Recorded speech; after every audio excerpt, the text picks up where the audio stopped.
Shalom, shalom, nongeye kubaramutsa basuhuza mbifuriza amahoro y'Imana, bene data mwese muri Kristo Yesu, aho muherereye hose nongeye kubasuhuza babwira ngo ubuntu n'amahoro biva ku Mwami Imana bikomeze kubana namwe. Tumaze iminsi tutabagezaho ikiganiro ruhuka kubera izindi mpamvu ariko zitari mbi, ahubwo zirimo amashimwe dufite nk'umuryango wanjye. Turimo dushima Imana ko yakoze ibintu by'imbaraga. Rero nongeye kubaha ikaze, nongeye kubaha kaze mu kiganiro. Imana yo mu ijuru ibahe umugisha. Ndizera ko aho muri Umwami Imana abarinzi. Uyu munsi ruhuka y'uyu munsi ni ugushima Imana, ni amashimwe. Dusome muri Zaburi 126, dusome umurongo waho wa gatatu. Zaburi 126 umurongo wa gatatu. Bibiliya iravuze ngo Uwiteka yadukoreye ibikomeye natwe turishimye. Uwiteka yadukoreye ibikomeye natwe turishimye. Rero ijambo mfite ni ryo gushima Imana. Bene data mbabwire ko umutima ushima nuzirikana icyo Imana iba yakoze, nuzirikana iby'imbaraga Imana iba yakoze. Akenshi Satani akunda kuriganya abantu, akunda guca intege abantu, kubera yuko ibibazo ntabwo bizashira, ingorane ntabwo zizashira. Ibyo bigatuma umuntu abaho ubuzima budashima. Bibiliya yo yaravuze ngo mu bibaho byose muhore mushima. Ntabwo ari ikintu cyo korohera umuntu uwo ari we wese. Akenshi gushima wenda hari ibitagenda, ntabwo bikunda korohera abantu, ariko Imana ikwiye amashimwe. Rero Uwiteka yadukoreye ibikomeye natwe turishimye, niryo jambo dusomye. Mu by'ukuri turashima Imana nka famiye yanjye ko Imana yakoze ibintu by'imbaraga, yakoze ibintu bikomeye. Kubabyibuka neza muribuka ko twakoze ubukwe ku itariki 23 z'ukwezi kwa 12 mu 2023. Imana rero yabanye natwe, igendana natwe muri urwo rugendo. Imana mu bushake bwayo, mu bubasha bwayo, ishimye kuduha umwana muri uyu mwaka. Twabyaye ku itariki 29 z'ukwezi kwa 4 muri uyu mwaka wa 2025. Imana rero yakoze ibintu by'imbaraga. Imana yadukoreye ibintu bikomeye cyane, duha umwana muzima w'umukobwa mwiza cyane, na mama we aba muzima. Imana ikora ibikwiriye. Mu by'ukuri turashimira Imana. Rwari urugendo rutoroshye, buriya nta kigeragezo cyangwa nta musozi ujya ubera nyirawo mutoya. Icyakora abandi bashobora kubona ari mutoya, ariko uwuriho, uri kuwuterera ntabwo ujya umubera mutoya. Kiba ari ikintu rero gikomeye kidasanzwe. Rero turashimira Imana ko yakoze ibintu by'imbaraga. Duha umwana muzima, tujya kwa muganga, Imana ikoresha abaganga, Imana ikora iby'imbaraga, Imana itugirira neza, ica inzira. Dufite amashimwe, imitima yacu iranezerewe. Ndagira ngo nkubwire mwene data, wowe utegereje umwana, wowe utegereje urubyaro, igihe icyo ari cyo cyose umaze, njyewe ndakumva. Waba umaze amezi 2 ndakumva, waba umaze amezi 4 ndakumva, waba umaze 5 ndakumva, waba umaze umwaka ndakumva, ndetse n'ibindi bihe bikomeyeho. Ikintu nabonye gikomeye nuko isaha y'Imana ntabwo igiva ku gihe. Ku isaha y'abantu ishobora kuva ku gihe, ariko isaha y'Imana ntabwo igiva ku gihe. Imana irabishoboye, Imana irabibashije. Ukomeze uyigirire icyizere, ntuyivumbureho, ntuyitakarize icyizere ngo utekereze ko byayinaniye. Imana iracyabishoboye.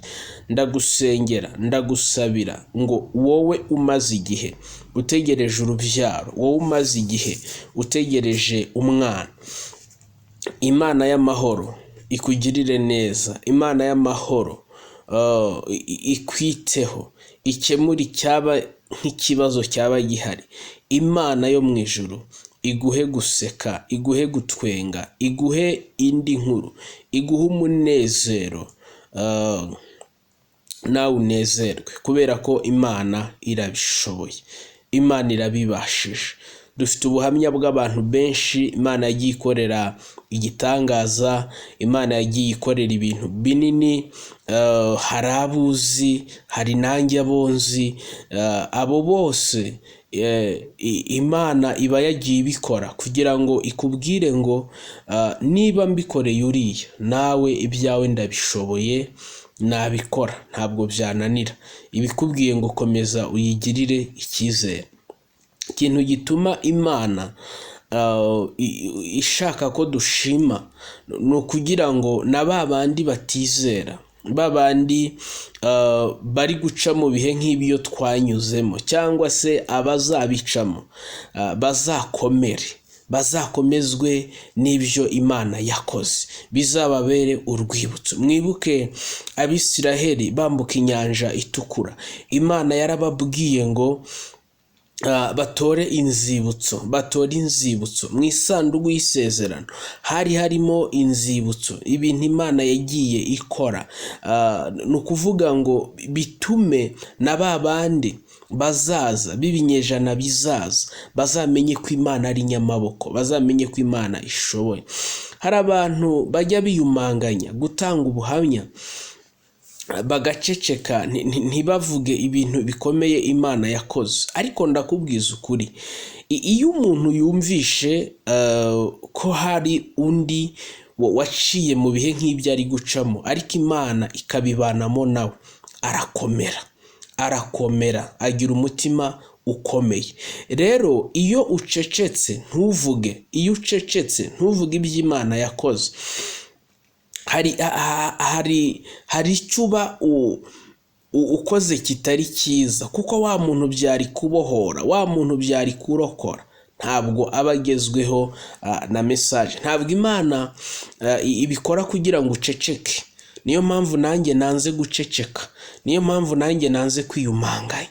Ndahamya ko Imana ishoboye ibintu byose, ndahamya ko Imana ifite imbaraga, Imana irabishoboye, Imana irabibashije. Mwene data umaze igihe utegereje urubyaro, mwene data umaze igihe utegereje umwana, umaze igihe ubitegereje, warasenze, nta kutagize, warivuje, wakoresheje ibishoboka byose, ariko ndagira ngo nkubwire ngo isaha y'Imana ntabwo igiva ku gihe. Igihe abamarayika bageze kwa Aburahamu, baramubwiye ngo undi mwaka nk'iki gihe umugore wawe azaba akikiye umwana w'umuhungu. Sara kubera igihe yari amaze ategereje, kubera igihe yari amaze mu kigeragezo, yumva ko bitazashoboka. Ariko abamarayika baravuga ngo hari ikinanira Uwiteka se mu gihe cyasizweho? Tekereza nawe, hari ikinanira Uwiteka mu gihe cyasizweho? Hari igihe cyawe cyasizweho mama, hari igihe cyawe cyashyizweho papa, hari igihe cyawe cyashyizweho cyo kuzinjira mu gitangaza, hari igihe cyawe cyasizweho cyo kuzasetswa n'Imana. Ntucike intege. Imana ntikangwa n'imyaka, Imana ntikangwa n'amahame abasiyantifike basizeho. Imana iri hejuru y'ayo mahame, Imana iri hejuru y'iyo myaka, Imana iri hejuru y'izo mbogamizi zose. Ntucike intege, ntutentebuke. Imana irabishoboye, kuko ishoboye ibintu byose. Yobu yaravuze ngo nzi yuko ushobora byose kandi nta kibasha kurogoya imigambi yawe yose. Iyi Mana nkubwira irabishoboye. Imana ikugirire neza, Imana igusetse, Imana iguhe gukomera igihe utegereje isezerano, Imana iguhe kwihangana, Imana irabibashisha, Imana ikugirire neza. Numvaga nshaka kukubwira aya magambo, numvaga nshaka kukubwira ko Imana ikora, numvaga nshaka kukubwira ko Imana ari nyamaboko, ko Imana yakoze ibikomeye, Imana yadukoreye ibikomeye. Maso yacu arabibona, mitima yacu iranezerwa, mitima yacu iguwe neza. Ugubwe neza muri Kristo Yesu, Imana ikugirire neza. Ni mwene So Iranzi Alfred. Karibu, urakoze cyane gutega amatwi, urakoze kubana natwe muri iki kiganiro Ruhuka. Imana yo mu ijuru ikomeze ikugirire neza. Natwe turakomeje gukora uko bishoboka byose, kandi uhabwe umugisha kuko udasiba kubikurikirana. Dusengere, natwe tugusengere. Imana ikomeze kukugirira neza mu izina rya Yesu. Amen.